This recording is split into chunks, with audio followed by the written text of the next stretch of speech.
Hello, this is an excerpt from Michael Tsarion's work, and from his book The Inner Zodiac, and begins with a quote from John Donne. "Man hath weaved out a net, and this net thrown upon the heavens, and now they are his own." That's from Anatomy of the World. Tarot, astrology, Kabbalah, and numerology are sister disciplines. They are not meant to be studied, taught, or practiced separately, as is all too common today. Those who wish to practice these arts esoterically must use the four together. However, the secret of how this is performed is not of interest to most exoteric practitioners.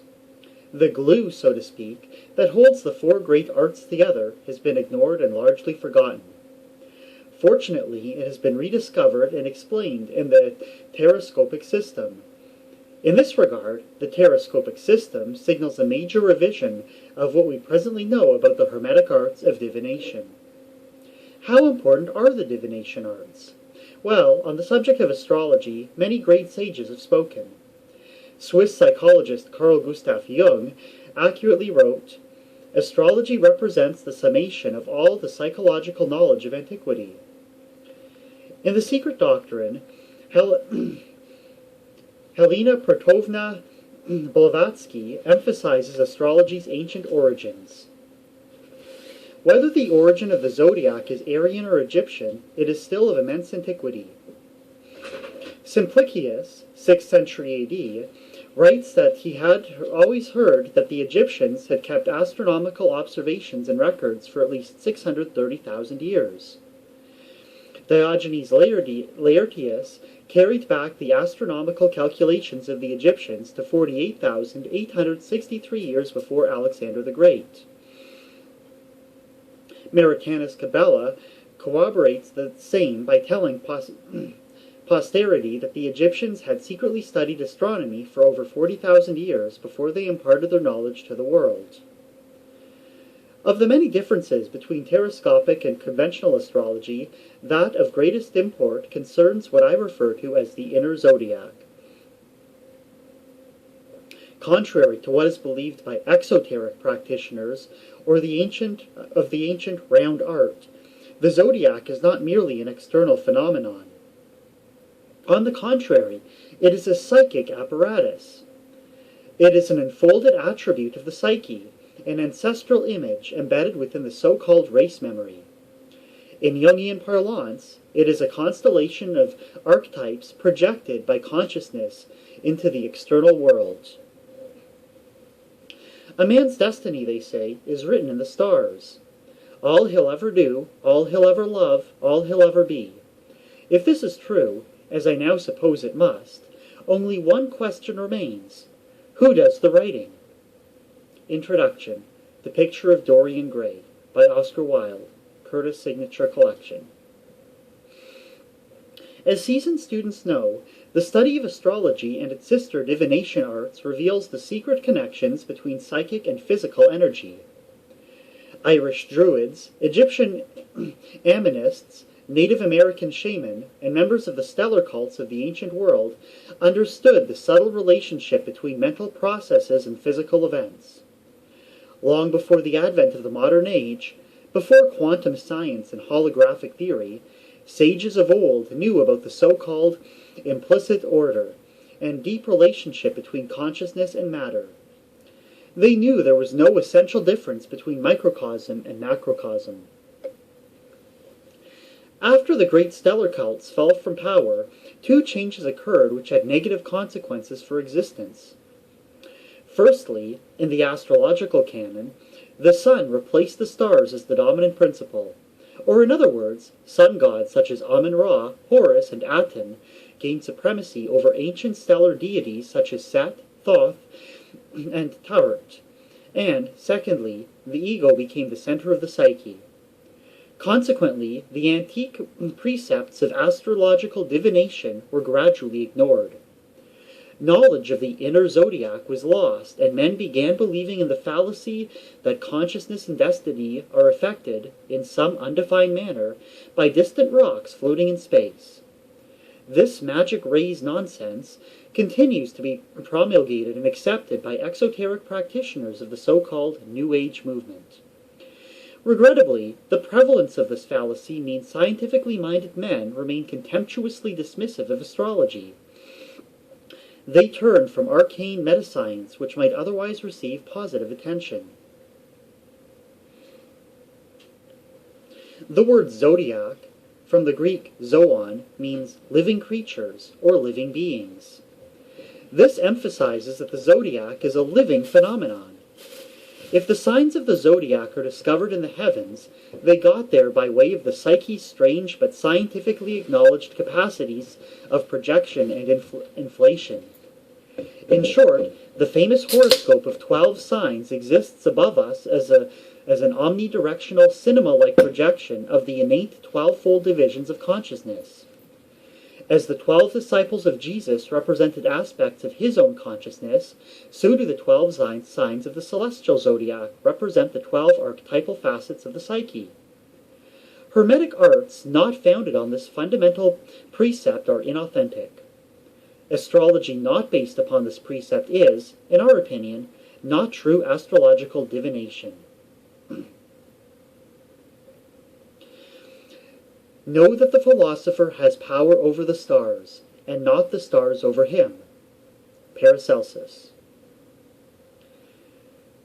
It is an erroneous interpretation of astrology to opine that special forces emanates from the planets and the stars.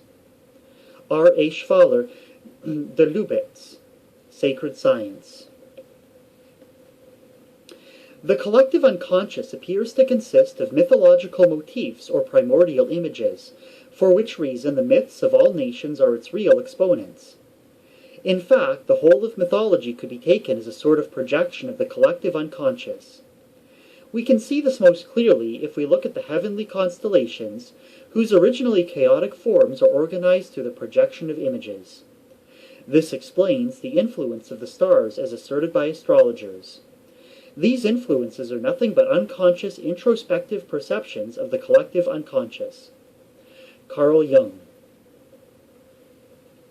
As we all know, science began with the stars, and mankind discovered in them the dominance of the unconscious, the gods, as well as the curious psychological qualities of the zodiac, a complete projected theory of human character.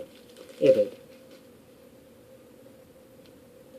The idea is to demonstrate that the zodiac is an archetype, not only within the collective unconscious, but within the fabric of reality itself, as a ground plan of creation.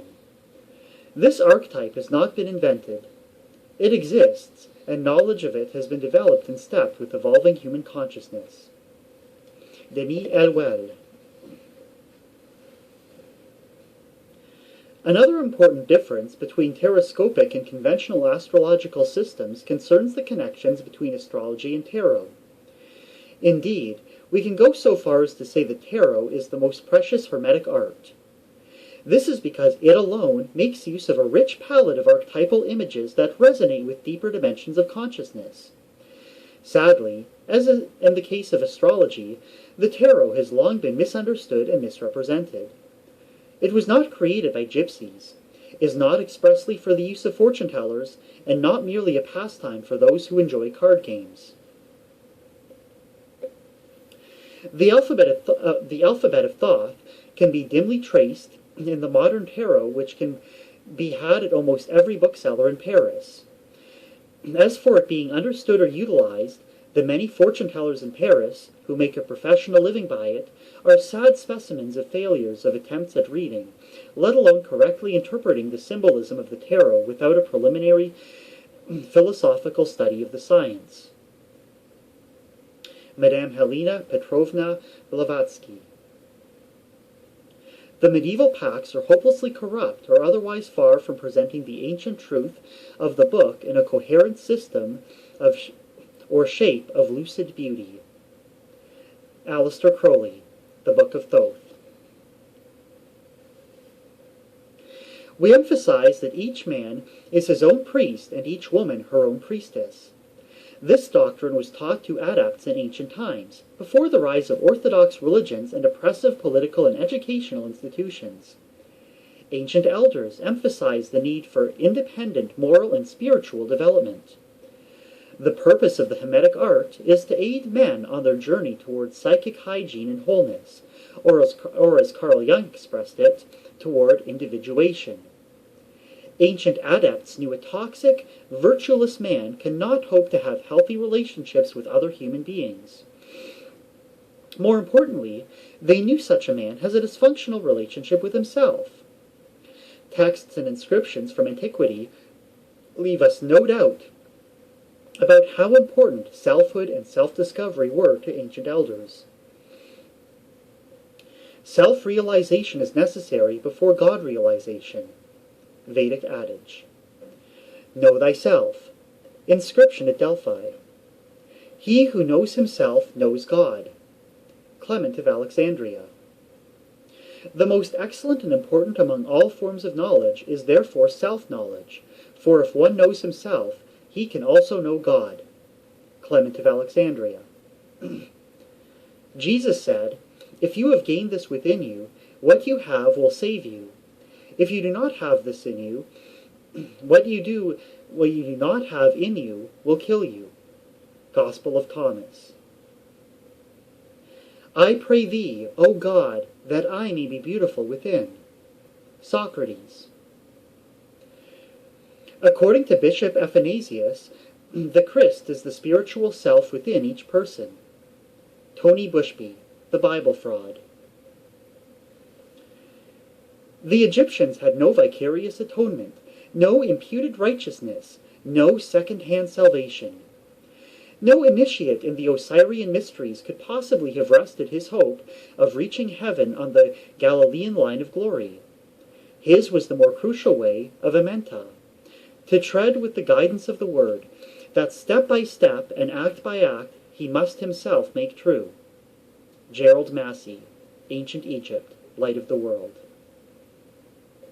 The Egyptians, Babylonians, Greeks, and Romans had no word in their language for sin. The Israelites introduced both the word and the concept into the stream of Western civilization, and by doing so diverted it. Leonard Shalin, The Alphabet versus the Goddess. Clement of Alexandria said enlightenment was possible when the two shall be one, the outside is the inside, and the male and the female neither male nor female. This strange statement refers to an alchemical process known as hieroskamos, or chemical wedding. It was a process of central importance to the elders who conceived the magical arts. It was of paramount importance to the creators of tarot. In fact, if we study Arcanum 1, the magician, we see 4 symbols united, as it were, on a single tabletop. That's right, the magician is in the process of transmuting fortunes into oneness. Fourness into oneness. The 4 objects on his table, the wand, cup, sword, and disc, symbolize the 4 suits of the tarot, and also the 4 elements, fire, water, air, and earth. They also symbolize the 4 hemispheres of consciousness, intuition, emotion, intellect, and sensation. One might say they symbolize the 4 great arts of tarot, astrology, Kabbalah, and numerology, which must be harmonized in the great works if the great work is to proceed successfully. That we are right to speak of tarot's connection to consciousness is confirmed by a study of the magician's peculiar table. We notice it has a square top and 3 legs. This is because the card represents, among many things, the Great Pyramid in Egypt. The pyramid has sides of 3 and a base of 4. The magician's table has 3 legs and square top. The letter associated with the card is B, known in Hebrew as Beth. This term means house, and connotes the house of God. In Egypt, the pyramid was considered the house of God, as was the human body. So we understand the double meaning of the letter associated with Arcanum 1. Of course, numerically speaking, 3 times 4 equals 12, the number of the Zodiac. So, the magician's table can be regarded as an allusion to the 12 signs of the Zodiac, which incidentally are divided into divisions of 3 and 4. In short, Arcanum 1 emphasizes that the divination arts must be combined if consciousness is to be unified. Consciousness is fourfold, and so are the Hermetic arts. When the tools are harmonized, consciousness attains the 5th stage, or quintessence. When thou hast made the quadrangle round, then is all the secret found. George Ripley, Alchemist, 1490. Through circumrotation, or a circular philosophical revolving of the quaternary, it is brought back to the highest and purest simplicity of the monad. Out of the gross and impure one there cometh an exceeding pure and subtle monad. Heinrich Kunrath, Alchemist, 1597. The Kabbalists hold that these 4 principles penetrate and create everything. Therefore, when the man finds these 4 principles in things and phenomena of quite different categories, where before he had not seen similarly, he belongs to see astrology between these phenomena. He belongs to see analogy between these phenomena.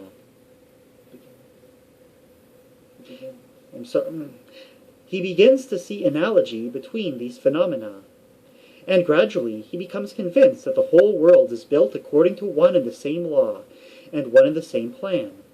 The richness and growth of his intellect consists in the widening of his faculty for finding analogies. Therefore, the study of the law of the 4 letters, or the name of Jehovah, presents a powerful means for widening consciousness. P. D. Ouspensky.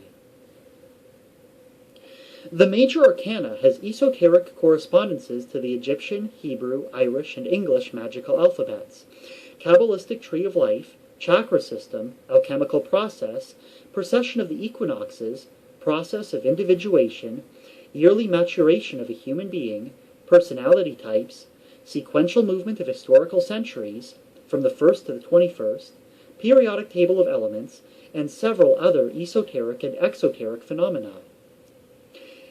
It for good reason sages refer to the tarot as the book of life. In fact, when students of alchemy pontificate about the mysterious emerald tablets of Hermes, they fail to realize they refer to the 78 cards of the tarot. The antiquity of this book is lost in the night of time, and goes back to an epoch long before Moses. It was written upon detached leaves, which at first were of fine gold and precious metals. It is symbolical, and its combinations adapt themselves to all the wonders of the spirit. Altered by its passage across the ages, it is nevertheless preserved, thanks to the ignorance of the curious. Eliphas Levi. As an erudite Kabbalistic book, all combinations of which reveal the harmonies pre-existing between signs, letters, and numbers, the practical value of the tarot is truly and above all marvelous.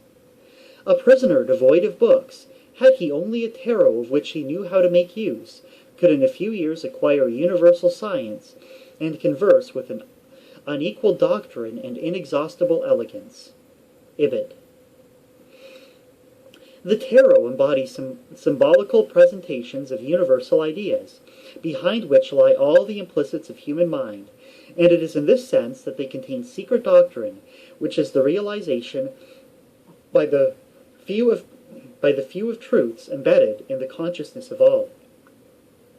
A. E. Waite, The Key to the Tarot, Part 2. The tarot can be considered one chapter, so to speak, in the greater book of symbolism. Its 78 enigmatic pages of images, together with their geometrical, numerological, and astrotheological motifs, assist the adept to open the doors to his inner wisdom body or living oracle. The means of entering into dialogue with the living oracle involves the correct usage of, and meditation upon, iconic images such as those in the major arcana. The images are figurative representations of our archetypal intelligence, not normally accessible to the ego. This intelligence emanates from deeper hemispheres of consciousness. As atoms are to matter, archetypes are to consciousness. The archetypes, as alchemists of old understood, express themselves via images, colors, numbers, geometric shapes, and musical harmonics. This fact was rediscovered and reiterated by Sigmund Freud and Carl Gustav Jung, and recently reemphasized by Mircea Eliade, Joseph Campbell, Leonard Challen, and Bruce Lipton. True symbolism depends on the fact that things, which may differ from one another in time, space, material nature, and many other limitative characteristics, can possess and exhibit the same essential quality. Titus Burckhardt, Alchemy. Technically speaking, it is the so-called right hemisphere of the brain that houses the ancestral intelligence or living oracle. This field of intelligence was referred to by William Blake as the imagination. Its natural flow is, however, blocked shortly after we are born. It must be unblocked and communed with if life is to have meaning and enlightenment is to be attained. Each card is, in a sense, a living being, and its relation with its neighbors are what one might call diplomatic. It is for the student to build these living stones into his living temple. Aleister Crowley, The Book of Thoth. If the great arts were good enough for Pythagoras and Egyptian sages who constructed pyramids and temples of the Nile Valley, they are obviously good enough for modern man. Unfortunately, due to generations of indoctrination and persecution, inhabitants of the modern world suffer from symbolic illiteracy. Western man certainly excels at verbal communication. However, words prove less useful when we attempt to commune with deeper hemispheres of consciousness. They cannot open the way to the living oracle. That task is accomplished by symbols. Scientists know verbal communication is a phylogenetically recent phenomenon. Moreover, as we said, it is only the smallest part of consciousness that expresses itself through language. It has recently been discovered that the human brain contains over 240,000 neural threads, enough to stretch from the Earth to the Moon. On each micrometer of these threads, data is stored as pictograms or composite images, not words. With the advent of verbal and written communication, humankind experienced a cognitive shift from a polyphrenic, holarchic mindset to the monophrenic, hierarchic mindset known today. The mythographers responsible for the rise of Judeo-Christianity saw to it that the Word of God replaced the more antique image of God. In the commandments, we have the problem against graven images, that is, against symbols of divinity. Interesting that this particular prohibition comes before that against murder. You shall not make for yourself a graven image, or any likeness of anything that is in heaven above, or that is in the earth beneath, or that is under the water of the earth. Exodus, chapter 20, verse 4. According to the Ten Commandments, art, therefore, is more dangerous than murder. Leonard Shlain, The Alphabet versus the Goddess. Jewish law forbids the making of any graven images of the kind. Even the Jews of the present time will not permit any sculpted figures to be set up as monuments. James Hewitt Brown, Stellar Theology and Masonic Astronomy. What are graven images? They are pictures. They are images of the gods, or, more correctly, of the archetypes. Ireland, Egypt, and India were covered with such images, and all ancient cultures understood the mother tongue of spirit with symbolism. They also understood the night sky was the tablet of which the gods communicated to initiated men who knew how to correctly decipher and interpret what was transmitted. In order for the solar cult to successfully supersede and eradicate stellar and lunar cults, there had to be an all-out prohibition against iconic images. This blatant act of colonization had several motivations. It served to suppress and eventually eradicate the pagans and their ways, and also allowed their destroyers to appropriate and pervert their symbolic canon. In other words, the archive of symbols that once served to uplift the soul of man now serves the opposite purpose. The Old Testament is believed to have been based on the Torah. What is not commonly known or readily admitted, however, is that the Jewish Torah is itself based upon the Aryan tarot. In fact, the words Torah and tarot came from the same root, meaning way or law. The book of Genesis recorded that the plural word for tarot was Toro.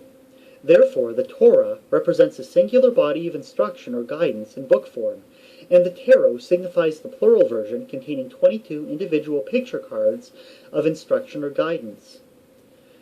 The word Toro became tarot in the English language, just as Ishtar became Easter. Tony Bushby, Secret in the Bible. Remains of the original tarot designs can be seen today in the ruins of the Temple of Thebes, capital of Egypt in 2000 BC, particularly on ancient ceilings in the halls of the palace of Medinet Abu. Moreover, the 22 major cards are also found paralleled in the Book of the Dead, etched into stone crypts as vignettes or word sketches thousands of years ago. Ibid. Originally, the terms denoted the ancient stellar goddess Taurt, pronounced Taurt. Her name can also be rendered Taurat, Tauret, Tarut, and so on. Tarut was the antitype of later sky and earth goddesses such as Apt, Wedjat, Nebket, Isis, Hathor, and Nuit, etc. She is the original Virgin Mary. Masculine gods such as Atum, Amun, Ptah, Osiris, Anubis, and Thoth, etc. were her children. Even the ruling pharaoh was a terrestrial emissary. Several cards of the major arcana, such as the High Priestess, Empress, Justice, Star, and Universe, directly refer to Taurt, or similar stellar goddesses of antiquity. As we said, the suppression of symbolic motifs served to empower the demagogues of Judeo-Christianity. Religious indoctrination has served to disconnect men from nature, their supreme teacher and guide. Nowadays, most men think of themselves as individuals when they are quite the opposite. Their dependency on one another is almost total. Spiritually, man does not look within for guidance. He looks to priests, pastors, and gurus of every sort. The more man looks outwardly, the weaker he becomes physically. And this meets with establishment approval. The misleaders adore physically mutilated men too narcissistic, obedient, and self-sadistic to pose a threat to their dominion. When a man gets anxious over inner sterility, he is handed a large book of words. The Bible gives him his instructions. It tells him what to do and what to suppress and condemn. It tells him what is good and what is evil. By the invincible power of traditional subservience, the inertia of the general mind, enhanced by the gullibility of ignorance, the masses have slipped under the force of a victimization that is both pitiable and tragic. Religious thought has detached itself from nature and searches in the illimitable areas of feeling, thought, and wonder for what understanding these may yield it. Religion is not the realm of knowledge, or even of thought, but purely of belief, as for the masses. All this chaos in the religious area was attended, accentuated, if not largely inspired, by one of the most staggering phenomena in the history of the race. This was, and is, the presence, power, and influence of a book. Alvin Boyd Kuhn, the ultimate canon of knowledge. Of course, there are words and there are images. One cannot be separated from the other. When, for example, a passage of the Bible is read aloud, it conjures images in our minds. This is because the mind thinks magically, or should we say, immagically. The greatest words, those written by the poets, are great because of their capacity to convey images. We are not, therefore, moved by words as much as we are moved by the images words give rise to. And the images that move us are conjured within consciousness. Words, therefore, are merely carriers of images. How often have we said or heard a phrase such as, if I could only convey or explain what I see, then you would understand. How often do we say or hear, I'll see what I can do. When complications arise, and when conflicts occur, it is not over the images we have, but the words we speak. It occurs because of what we say and how we say it. Images are essentially nonviolent. Moreover, words are of the left brain. When we speak to someone, they do not hear us with the whole of their mind. And when someone speaks to us, our defenses are up. We hear the speaker with the small part of our brain. This is why we tend to be more receptive and attentive to those who know and care for. Fundamentally, images do not normally foster gross misrepresentation or zealotry. They are synthetic, mutable, and anomalous. They lead to words and speech, but also to silence. They are crypto-aesthetic and welcome multiple interpretations. Archetypal images, as found in great art, alchemy, tarot, or yantras and mandalas, awaken us to cataphatic knowledge, where knower and known are not polarized. When a sacerdotal image or geometric shape is deeply contemplated, it transmutes consciousness from the helic or base level to the phosphoric or spiritual level. It opens consciousness to the reservoir of ancient wisdom. This is why ancient druids and animists cherished hierograms, and why Indo-Aryan sages employed mandalas and yantras. It explains why tarot was conceived. The man who understands a symbol not only opens himself to the objective world, but at the same time succeeds in emerging from his personal situation and reaching a comprehension of the universal. Thanks to the symbol, the individual experience is awoken and transmuted into a spiritual act. Mircea Eliade. As a result of his fragmented psychic state, the symbolically illiterate man is less able to resist the propaganda of the hidden dictators who control the world. He is vulnerable and perpetually victimized by overlords who manipulate his beliefs and allegiances. As time goes by, he becomes completely dependent on his masters, and will do and think whatever keeps him in subconscious rapport with them. If maintaining the status quo means loss of individuality, it is a sacrifice he makes. Modern man has just enough freedom to entrap himself, enough will to enslave himself, and enough understanding to choose ignorance. The creative intelligence from which modern man is divorced can be likened to a great river upon which floats the fragile boat of ego consciousness. The great river, or imperial self, has its own mysterious flow and course. It has its own enigmatic voice, which speaks to each person in a unique manner. The voice man hearkens to and takes for a guide is merely the voice of his ego or pseudo-self. Modern man's failure to attune to his inner voice ensures he lives inauthentically. He endears a life full of competitiveness, envy, guilt, sorrow, loss, and waste. Clinging to socially vetted roles and a plethora of ready-made escapes from the roles, man falls victim to what Alexis de Tocqueville referred to as the tyranny of the masses. Image-starved, he seeks to alleviate his systemic impoverishment in a compulsive manner, hence his addiction to television, video games, sports, pornography, advertisements, drugs, and all manner of virtual realities. However, these are temporary panaceas. They do not empower spiritually or lead to wisdom. Fortunately, there are remedies for the state of decay. Working with the divination arts opens dialogue with the inner wisdom body of living oracle. The divination arts are the Western magical tradition. They bring magic back into our lives. They inspire, unveil, and empower. The student who learns how to use the arts correctly discovers their power and magnificence, and most importantly, learns to know himself. The tarot contains indeed the mystery of all such transmutations of personages into sidereal bodies and vice versa.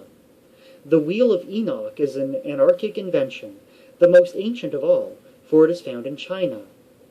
Eliphas Levi says there was not a nation but had it, its real meaning being preserved in the greatest secrecy. It is a universal heirloom. Madame Helena Blavatsky. Psychologically, the cards of the tarot and personal tarot chart demarcate the rites of passage that occur throughout our lives. There are many such rites, and they cannot be avoided. Each stage is usually distinguished by intense emotional experiences. They can be considered times of peak experience. However, they can also be times of emotional pain and spiritual challenge, when we are hindered by authority figures or strange inner compulsions that disturb our equipoise and upset our domestic routine. The average person may experience approximately 7 major rites of passage during their lives. The awakened person can have more, while a symbolically literate, self-realized person's life may be considered one continuous rite of passage. The round of 22 major arcana demarcate and illustrate the journey of these types. The obvious rites of passage have been recognized by mainstream psychologists and philosophers for some time. They include birth, entrance to school, puberty, leaving school, the first sexual experience, the first job, marriage, giving birth, loss of a parent or similar significant trauma, the astrological Saturn return, divorce, menopause, retirement, and death. There are many others, such as moments of betrayal or punishment for misdeeds, and so on, not to mention the various euphoric experiences of a creative, religious, or mystical nature. Philosophically speaking, the rites of passage exist as unavoidable phases or stages of maturation. They are periods when the horizontal axis of our ego life, or inauthentic existence, crosses the vertical axis of selfhood, or authentic existence. When we live in ego life, we are primarily concerned with the recreation and occupation. When we live according to the dictates of our imperial self, we are primarily concerned with vocation. Each person's ego life has its own particular rhythm, movement, and duration. Therefore, no two people experience the rites in the same way. The nature of a person's ego and the form the rites take are revealed in a divination chart. By way of our taroscopic chart, we receive invaluable instruction about all kinds of experiences we can expect as we enter the transformative phase. The insight we glean from a chart enables us to make the best of what we experience. We get a clearer understanding of what our challenges and lessons will be. For materialistic people, the various rites of passage are experienced as uncomfortable and even alarming deviations from the sunny world of the ego. They are considered obscene interruptions in the routine of our punctures in the bubble of normality. Due to these detours and times when the wires get crossed, we find ourselves doing very strange things. The rules of the game evaporate or even appear grotesque during, and experiences from the past, like advice of other people, become useful as signposts in a ghost town. The man content to remain on an infallible level of consciousness does not pass successfully through the rites of passage. He does not mature and evolve. In fact, he may give way to fear and addiction in order to avoid purifying his psyche. The indifferent man remains fixed on the helic, or base level of existence. The magic of life passes him by. He may come to lament his life without realizing he is responsible for what comes his way. As Athenian philosophers stated, a man's character is his fate. It follows that the more unique a person's character, the more unique their individuation process will be, and more distinctive the rites of passage leading to it. The process of individuation was known, under other names, to alchemists and mystics. They described the process figuratively as the quartering or quaternary. In the discipline of sacred geometry, as practiced by Pythagoras, Agrippa, Vitruvius da Vinci, and other sages, it was depicted by a motif known as squaring the circle. In Christian scripture, the perfected state of consciousness is alluded to in the book of Ezekiel as the fourfold vision of God. In the New Testament, the nucleation of 4 hemispheres is subtextually referred to in the imagery of the crucifixion of Jesus on Golgotha or Skull Hill. Indeed, the phenomenon is to be found in numerous traditions throughout the world. Lack of acknowledgement of the rites of passage thrusts a man towards the precipice of psychosis and oblivion. We now find millions of anxiety-ridden people prostrating their dignity and sanity before the sterile religions which, like dead suns in the cold wastes of space, offer neither light nor warmth. During a rite of passage, the imperial self attempts to provide us with the opportunity to move beyond the horizontal sphere of existence. In mystical terms, we get a chance to make a proactive shift from karmic to dharmic life. When in karma, ignorance is king. Death and the devil are constant companions. In karmic life, there is scant protection against the storms of fate. We exist because we learn to lean on handrails provided by society. We learn to depend on so-called rights and privileges bestowed by worldly authorities. If the gifts of the world are forthcoming, we deem ourselves contented. If they fail to manifest, we become neurotic and depressed. We strike out at others, and end by cursing ourselves. Woe to you, teachers of the law and Pharisees, you hypocrites! You close the kingdom of heaven in men's faces. You yourselves do not enter, nor will you let those enter who are trying to. Matthew 23. Though Christ 1,000 times in Bethlehem be born, but not within thyself, thy soul will be forlorn. The cross on Golgotha thou lookest to in vain, unless within thyself it be set up again. Angelus Silesius. The imitatio Christi will forever have this disadvantage. We worship a man as a divine model, embodying the deepest meaning of life, and then out of sheer imitation we forget to make real the profound meaning present in ourselves. Carl Gustav Jung. When we live authentically, in Dharma, we are mutable, open, and real. Bad things happen and we will show adversity. However, our attitude toward the vagaries of life is not that of the karmic man. Our perspective and comprehension of what transpires is radically more mature and insightful. We are more than survivors. We are creators. We operate in the world as our own priests or priestesses, reinventing ourselves daily. We become our own teachers and cease being guided by the misguided. We do not wait for life to give us meaning. Rather, we bring meaning from within ourselves.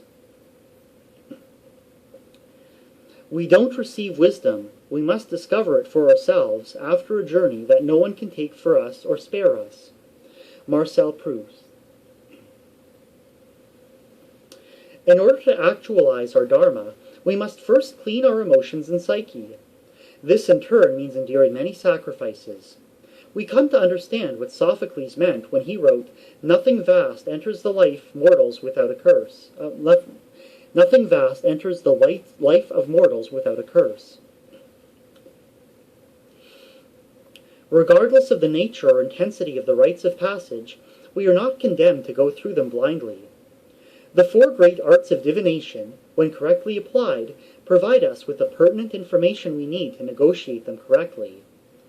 By way of the tarot and its sister arts, we receive clear information about the events, experiences, opportunities, relationships, obstacles, challenges, and warnings coming our way during rites of passage.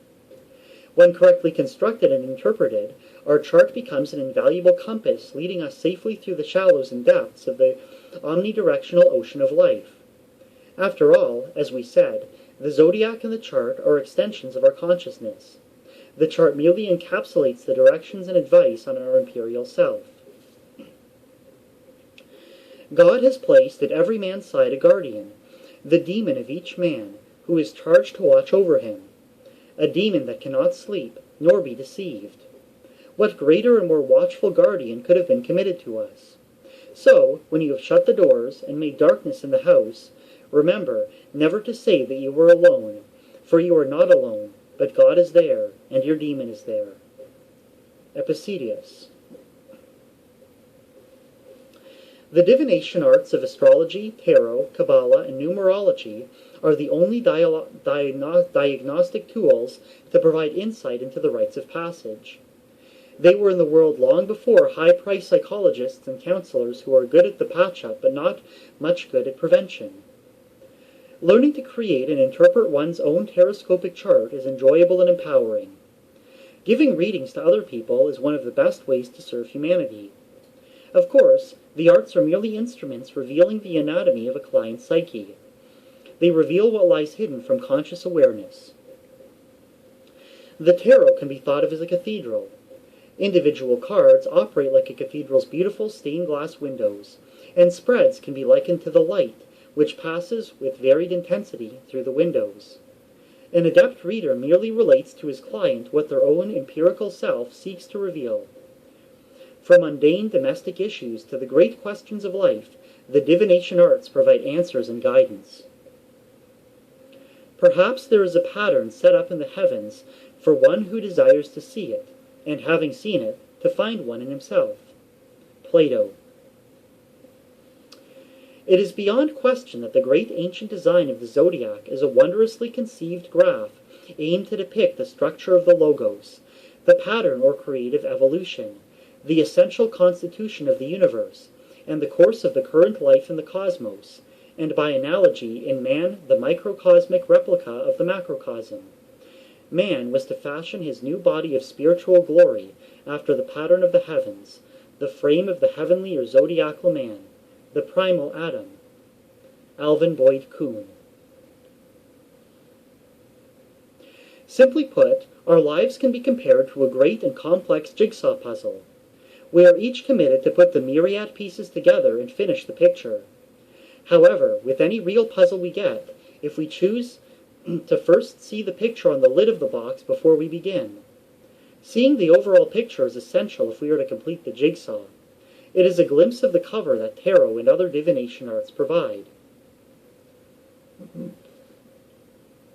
Psychology textbooks of future generations will look back on the modern psychologists working without the aid of astrology as being like the medieval astronomers working without the aid of the telescope. Richard Harness, Ph.D. And that was an excerpt from Michael Tsarion's book, The Inner Zodiac. Thank you, and please subscribe.